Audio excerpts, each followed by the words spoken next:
కాసేపట్లో AP CM Chandrababu Singh Nagar లో పర్యటించనున్నారు. చంద్రబాబు రానున్నారు. అయితే బుడమేరు ముంపులోనే సింగనగర్ ప్రజలున్నారు. ప్రభుత్వం సహాయక చర్యలు ముమ్మరం చేసింది. ఆహారం, మంచినీరు, పడవల ద్వారా బాధితులకు అందేలా పూర్తి ఏర్పాట్లు చేశారు. సింగనగర్ ఫ్లైఓవర్ పై అన్ని రకాల వాహనాలను పోలీసులు నిలిపివేశారు. సింగనగర్ ఫ్లైఓవర్ పై ఎవరైనా నడుస్తూ వెళ్లాలని ఆదేశాలు ఇచ్చారు. పోలీసుల తీరుపై వరద బాధితులు ఆగ్రహం వ్యక్తం చేశారు.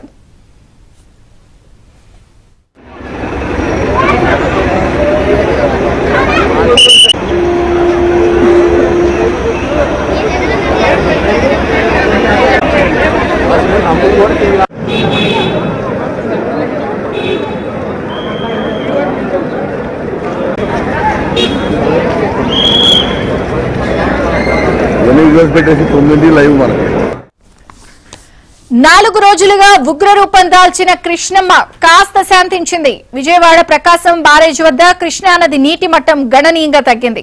పైనుంచి వచ్చే వరద తగ్గుముఖం పడుతూ ఉండడంతో అధికారులు ఊపిరి పీల్చుకున్నారు.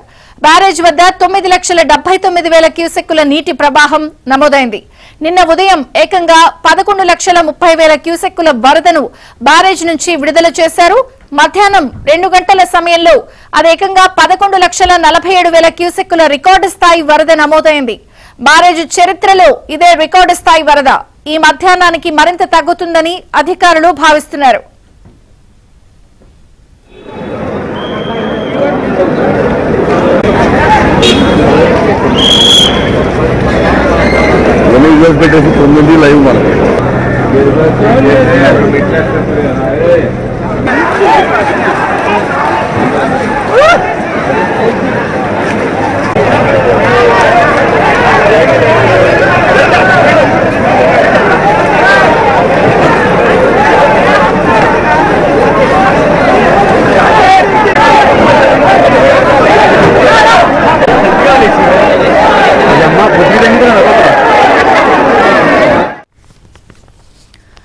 ప్రకాశం బ్యారేజ్ కు వరద తగ్గుముఖం పట్టడంతో విజయవాడ వాసులు కాస్త ఊపిరి పీల్చుకుంటున్నారు.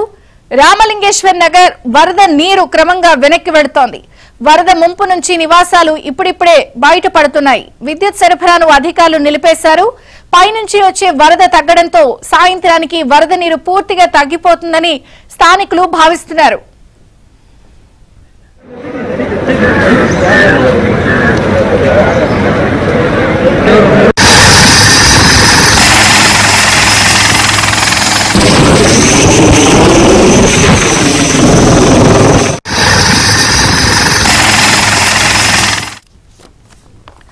విజయవాడ వాసులకు కంటి మీద కునుకు లేకుండా చేసిన బుడమేరు శాంతించింది.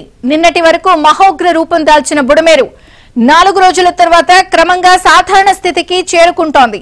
బుడమేరు డిజైన్ కెపాసిటీ 15,000 క్యూసెక్కులు కాగా అంతకు మించి వరద ప్రవాహం నమోదైంది. దీంతో విజయవాడలోని 16 డివిజన్లను బుడమేరు ముంచేసింది. 48 గంటలుగా వరద నీటిలోనే దాదాపు 2.5 లక్షల మంది ప్రజలు బిక్కుబిక్కుమంటూ కాలం గడుపుతున్నారు. వరద ప్రవాహం కారణంగా చివరి వరకు ప్రభుత్వ సహాయక చర్యలు అందటం లేదు. బుడమేరులో ప్రస్తుతం 6,000 క్యూసెక్కుల వరద ప్రవాహం నమోదైంది. ఈ సాయంత్రానికి మరింత తగ్గుతుందని అధికారులు భావిస్తున్నారు.